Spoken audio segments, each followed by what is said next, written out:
jirtuu qabiyamtoota daawwattoota BBS oduu torbee kanaa qabadhee dhihadheen jiraa oduu torbee waliin ana Munawwar Ahmadiin. Oduu keenya jalqabaatiin manni jireenya hayyuu duree adda bilisummaa Oromoo obbo Daawit Ibsaa humnoota mootummaatiin seeraan alaa cabsamuun oduu torbee kanaa ture. Wixata dabree caamsaa 3,2020 takka halkan keessaa toora sa'aatii 3 irratti humnoonni nageenya mootummaa gara mana jireenyaa obbo Daawit Ibsaa deemuun balbala manaa humnaan cabsanii seenuun namoota mooricha keessa jiran irratti irreebicha raawwachuun maallaqa dabalatee meeshaalee mana keessatti argan kanneen akka moobaayilaa, koompiyuutarootaa fi dokumantiilee garaagaraa saamuun isaaniitu gabaafamee ture. Humnoonni kanneen erga mooricha keessatti saamichaa fi reebicha gaggeessaniin booda namoota hayyuu duree waliin mana keessa jiraatan gara mana hidhaa geessaniitti jiran. Kanneen hidhaman qondaala ABO obbo Waaqoo Noolee fi eegdota hayyuu duree adda bilisummaa Oromoo obbo Daawit Ibsaa ta'uunis gabaafamee ture. Qondaalli ABO obbo Waaqoo Noolee wayitaa humnoonni mootummaa humnaan balbalaa cabsanii seenan viidiyoo waraabuun gara feesbuukii isaatiin maxxansee ture. Itoophiyaatti mootummaan halkan humnaan mana namoota siyaasaa sakatta'uun haaraa ta'uu baatus ammaan duras eegdota obbo Jawaar Mohammad halkaniin kaasuuf yaalamuu irratti miidhaan guddaan dhaqqabuun ni yaadatama. Dabalataan ibsi damee dantaalaa ABO'tti bana baase ajaa mana murtii malee manni hayyuu duree dhaabichaa halkan sakatta'amuu ibse. Sakattaa kana gaggeessuuf balbala mooraa mana jireenyaa cabsanii akka seenanii fi yeroo san ibsaa naannicha jiru akka balleessan ibsichi eeree jira. Ibsa dameen dantaalaa ABO baase kun waraanni mootummaa balbala mana hayyuu duree cabsuun eegdotaa fi namoota isa waliin jiran hunda mana fuudhanii haalli nageenya hayyuu duree ABO obbo Daawit Ibsaa keessa jiru sodaachisaa waan ta'eef dhaabbileen idil addunyaa mootummaan Ameerikaa fi Ingiliz, gamtaan Awurooppaa, gamtaan Afrikaa, golli nageenya mootummoota gamtoomanii dhaabbanni mirga dhala namaa falmu tarkaanfii barbaachisaa fudhatanii akka nageenya hayyuu duree mirkaneessitan jechuunis gaafatee jira.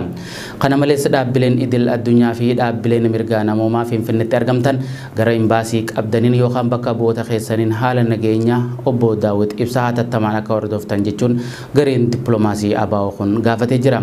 Kana hordofee gamtaan Afrikaa Finfinneetti argamu jiila isaa gara mana hayyuu duree ABO erguun waraanni mootummaa mooricha eegaa turan akka hin seenne dhorkuun gabaafamaa ture.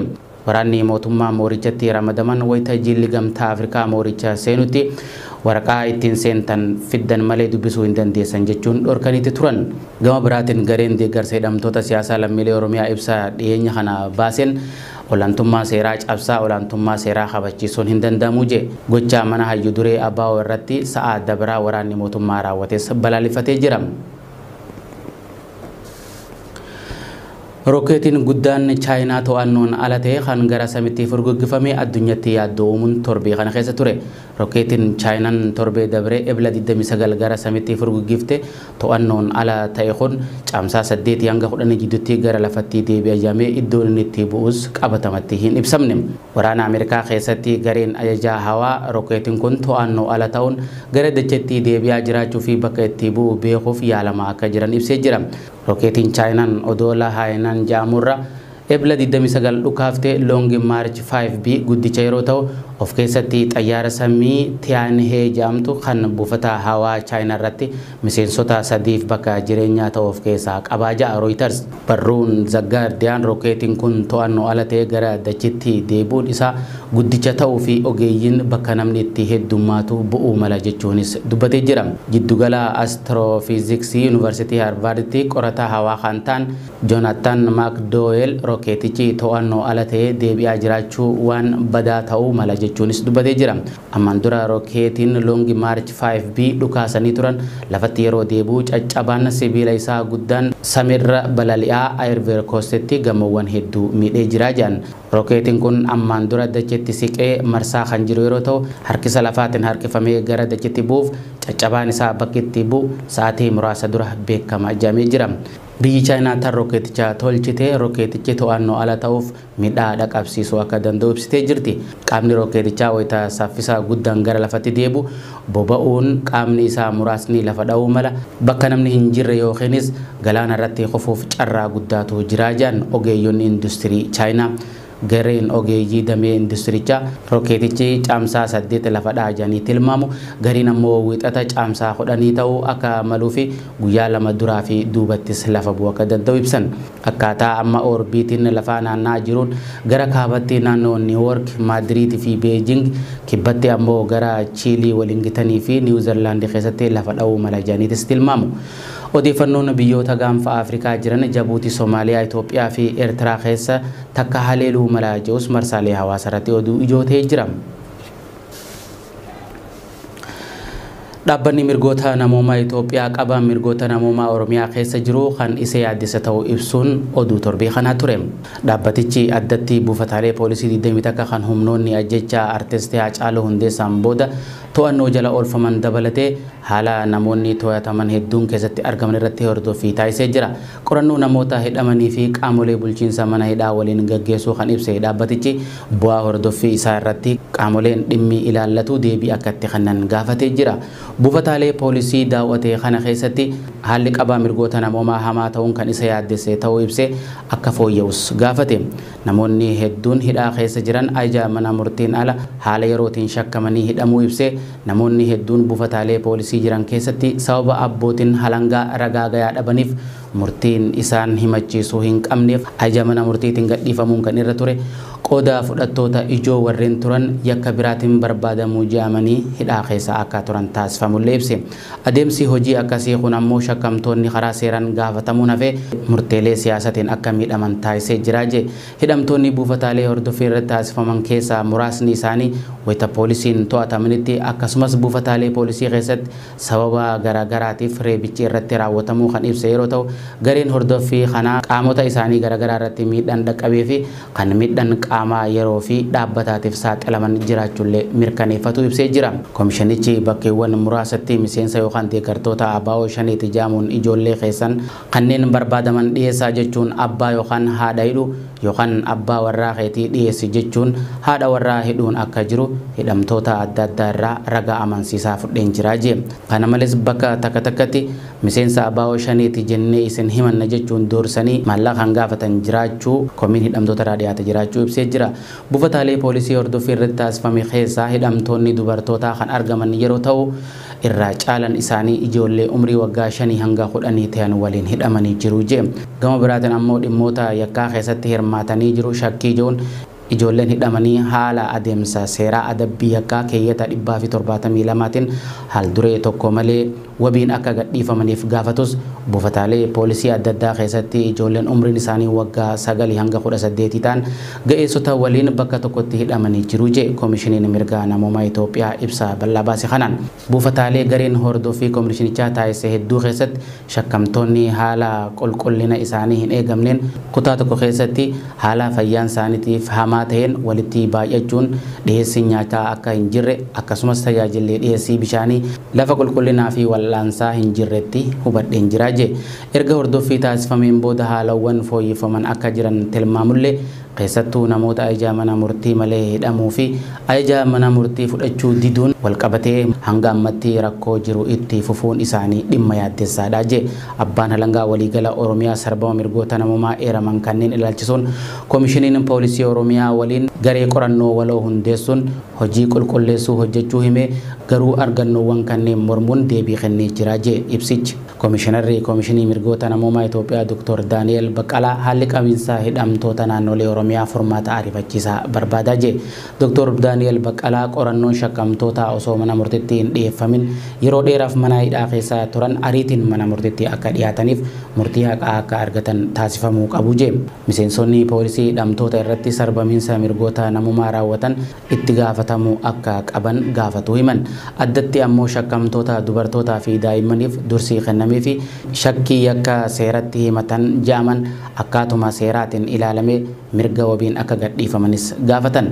Dhimmi haqaa namoota yakkaan shakkamanii mana murtii seeraan aangoon kennamteef qofaan akka ilaalamuu fi ajaja mana murtii kabajuuf xiyyeeffannoon hojjetamuu akka qabullee dubbatan. Paarlaamaan Itoophiyaa shanii fi TPLF shororkeessota jechuun labsuun torbee kana keessa ture. Manni maree bakka bu'oota uummataa Itoophiyaa walgahii caamsaa 2020 takka taa'een addi bilisa baasaa uummata Tigraay fi shaniin shororkeessota jechuun labsee jira. Manni marichaa walgahii idilee caamsaa 6 gaggeesseen yaada murtee mana maree ministeerotaa sanbata dabree dhiyeesse raggaasise. Manni maree ministeerotaa TPLF fi shaniin yakka shororkeessummaa irratti bobba'uu himuun tarree shororkeessota keessatti akka galmaaniif yaada dhiyeesse. Manni maree ministeerotaa teessuma sanbata dabreetiin gareen lamaan dhumaatii lammiilee badiinsa qabeenyaa akkasumas buqqa'iinsa waggoota 3 dabran raawwatamaa ture keessaa harka qaban jechuun ibse. Dhaabni adda bilisa baasaa uummata Tigraay kan waggoota 27f olaantummaan biyyattii hoogganaa ture yeroo ta'u qaamni yookaan dhaabni ABO shanee jedhamee yaamamu maqarraa kan hafee hin jiru. Mootummaan Itoophiyaa maqaa ABO shanee yookiin shanee jedhu yeroo baay'ee waraana bilisummaa Oromoo akka ta'etti itti fayyadama. Haa ta'u malee ajajaan waraana bilisummaa Oromoo olaanaan obbo Marroo Dirribaa qaama ABO shanee jedhamu hin beeknu nuti waraana bilisummaa Oromooti jechuun miidiyaaleef ibsa laataa ture. Dureen adda bilisummaa Oromoo obbo Daawit Ibsaa gama isaatiin waraana bosonatti hafe akka hin ajajne ibsuunsaa ni yaadatama. Oduma walqabateen labsii farra shororkeessummaa mana maree ministeerotaatiin dhiyaate deemsa karaa nagaatti hulaa cufuuf kan ta'e jedhamee bocame jechuun adda bilisummaa Oromoo ibsa baasuun oduu torbee kanaa ture. Seerri farra shororkeessummaa mana maree ministeerota Itoophiyaatiin gaafa caamsaa takka 2020 takka dhaabota adda bilisa baasaa uummata Tigraay fi shanee jedhaman tarree dhaabota shororkeessootaatti ramaduuf jedhamee qophaa'e ta'ee jedhamee humnoota hidhatan suduudan maree siyaasaa irraa fageessuu fi walumaa galatti daba maree siyaasaa danqoof itti yaadamee godhameedha jedha addi bilisummaa Oromoo ibsatti bana baase keessatti. Seera qophaa'e kana keessatti jechi shanee jedhu akkamiin akka itti dhimma bame beekamu baatus akkaataa tilmaama keenyatti garuu jechi shanee jedhu nama Oromiyaa ta'ee fi kan dhaaba paartii badhaadhinaa hin deeggarre hundam. Haa ta'u malee sirnaa fi caasaa bulchiinsa gadaa keessatti jechi shanee jedhu jecha eebbifamaa fi kabajamaa kan aadaa fi duudhaa Oromoo of keessatti hammateedha jedhe. Jecha kana seera farra shororkeessummaa waliin walitti hidhanii gocha cubbamaa akka ibsu gochuun aadaa afaan fi duudhaa Oromoo xiqqeessuu fi abbaaruudha kan jedhe addi bilisummaa Oromoo. Murni Itoophiyaa irratti amma aangoo qabatee jiru seera qabeessummaan isaa onkololeessa 5,2020 takka waan raawwateef biyyattii kana bulchaa jiru karaa seeraan ala ta'een akka ta'e eenyurraa dhokataa miti jedhe. Manni maree ministeerotaa paarlaamaan biyyattii akkasuma aangoonni mootummaa guutumatti seera qabeessummaan isaanii waan dhumateef seera baasuufis ta'ee seera bahee jiru hojiitti hiikuuf mirga seeraa fi heeraa hin qabanii jedhe. Dabalataanis hawaasa addunyaa kan beeksisuu barbaannu gartuun aangoo qabatee jiru kun sirna deemsa karaa nagaateef karaa cufee mormitoota seera sirnaan alatti dhimma ba'uun maqaballeessii sobaa itti maxxansee diktaatara ta'ee aangoo isaa tursiifachuuf kan murteeffate ta'uu hubatame. Keessattuu seerri shororkeessummaa kun maree siyaasaaf karaa cufee mormitoonni akka dorgommii keessa hin seenne gochuuf waan akeekateef dhaabbatoonni kanneen akka gamtaa Afrikaa mana maree nageenya mootummoota gamtoomanii gamtaa Awurooppaa fi kanneen dhimmi kun isaa laallatu hundinuu seera farra shororkeessummaa kana akka jabeessanii morman gaafatee jira. Addi bilisummaa Oromoo furmaanni amansiisaa fi dhaabbatan rakkoo Itoophiyaan keessa seente furuu danda'u adeemsa siyaasaa dimokiraatawaa ta'ee fi qaamolee dhimmi ilaalu kan hirmaachise maree siyaasaa qofaan ta'u akka amanu ibse. Kanaafis humnoota dhimmi isaan ilaallatu hunda waliin falaa soqu rakkoo jiru nagaan furuuf walta'iinsa ijaaruu akkasuma garaagarummaa jiru dhiphisanii biyya waloo dimokiraatoof ta'e ijaaruuf fedhii qabaachuu fi qophii ta'uu addi bilisummaa Oromoo ibsa kanaan hubachiisee jira. Gamtaan Awurooppaa filannoo Itoophiyaa taajjabuuf taajjabdoota erguuf ture haquu kan ibse torbee kana keessa ture. Gamtaan Awurooppaa murtii kana dabarsuuf kan isa dirqisiise filannoo Itoophiyaaf haaldureewwan guutamuu qaban irratti qondaaltota mootummaa Itoophiyaa waliin waliigaluu dhabuu isaa taajjabdoota erguuf ture hambise. Gamtaan Awurooppaa murtii kana kan ifoomsee wiixata dabre caamsaa 2021 teessuma godhate irratti yeroo ta'u bakka bu'aan olaanaan gamtichaa Joosef Booreel taajjabdoota erguuf ulaagaaleen barbaachisan akka hin guutamne siman. Gamtaan Awurooppaa taajjabdoota filannoo Itoophiyaa irratti erguuf jecha haaldureewwan guutamuu qaban irratti qondaaltota mootummaa Itoophiyaa waliin hojjetus waliigalteerraa gahuu dhabuu isaatiin taajjabdoota akka hin ergine ibsa baaseen hime. Itoophiyaan filannoo biyyaalessaa marsaa jaaffaa waxabajjii 5,2020 takka kan gaggeessuuf jirtu yeroo ta'u haaldureewwan waan hin guutamaniif bobbaa taajjabdoota erguuf ture haqe. dabaluunis walabummaan ergamichaa fi meeshaaleen kominikeeshinii nageenya taajabdootaaf murteessotaan gara biyyattii galchuu dhabuun ulaagaalee guutamuu dhaban keessatti ibsee jira. Haalli kun qophii filannoo dabalatee galmee filattootaa irrattis dhiibbaa qabaachuu ibse. Gamtaan Awurooppaa deeggarsa qabatamaa gaaffii uummanni Itoophiyaa dimokiraasii irratti qabuuf kan taasifamuuf ture deeggarsa akkaan barbaachisaa dhabuu isaattis akka malee gadduu ibse. Gamtichi qondaalonni Itoophiyaa lammiilee biyyattii mirga siviilii fi siyaasaa isaanii akka fayyadaman deeggaruu akka qabus waamicha dhiyeesseeti jira. Gamtichi filannichi galma isaa akka gahuuf fudhatama akka qabaatuuf yeroo qophii filannootti boordii filannoo biyyaalessaa Itoophiyaaf yuuroo miliyoona 20 akka deeggaruus ibsee jira. Dhimmicha irratti mootummaan Itoophiyaa deebii laateen gamtaan Awurooppaa filannoo taajjabuuf dhimmoota birmadummaa Itoophiyaa sarban waan gaafateef waliigalteerraa gahuu dhabne jechuun ibse. Dubbii himaan ministeera dhimma alaa Itoophiyaa Ambaasaadar Diinaa Mufsii ibsa caamsaa 4,2020 akka kennaniin sababoonni gamtaan Awurooppaa taajabdoota filannoo erguuf ture itti haqeef ifaadha. Gamtaan Awurooppaa filannoo biyyaalessaa Itoophiyaa taajjabuuf dhimmoota lama kaasuu fi lamaanuu birmadummaa biyyaa kan sarbu ta'uu himan. Inni tokkoffaan meeshaa bisaasaatti jaamu teknooloojii kominikeeshinii Itoophiyaatiin kan hin hoogganamne qabadheetiin seena kan jiru yeroo ta'u, inni lammaffaan seeraa filannoo biyya kamittuu kan hin yaadamne waa'ee filannichaa boordiin filannoo ibsa kennuun dura ani ibsa nan kenna kan jedhudha jedhan. Gama kaaniin seenetaroonni Ameerikaa 5 filannoon Itoophiyaa torbaanota booda gaggeessuuf deemtu haala ammaa jiruun ulaagaalee idil addunyaa hin guutu jechuun torbee dabree xalayaa barreessaniitii turan. Miseensonni seenetii Ameerikaa kunneen kana kan jedhan xalayaa Ambaasaadar Jeefrii Feetmaaniif barreessaniini. Ambaasaadar Feetmaan dhiyeenya kana bulchiinsi Joo Baayiden ergama addaa gaanfa Afrikaa gochuun muudee jira. Xalayaa irrattis filannoo Itoophiyaan gaggeessuuf deemtu haala amma jiruun ulaagaa filannoo idil addunyaa haqa qabeessa walaba ta'ee fi ifa ta'ee hin guutu jedhan. Kanaaf akka sababatti kan heeraman ammoo hooggantoota siyaasaa fi deeggartoonni isaanii hedduun mana hidhaa jiraachuu fi paartileen siyaasaa tokko tokko gamanumaa filannicha keessaa bahuu ibsaniiti jiran.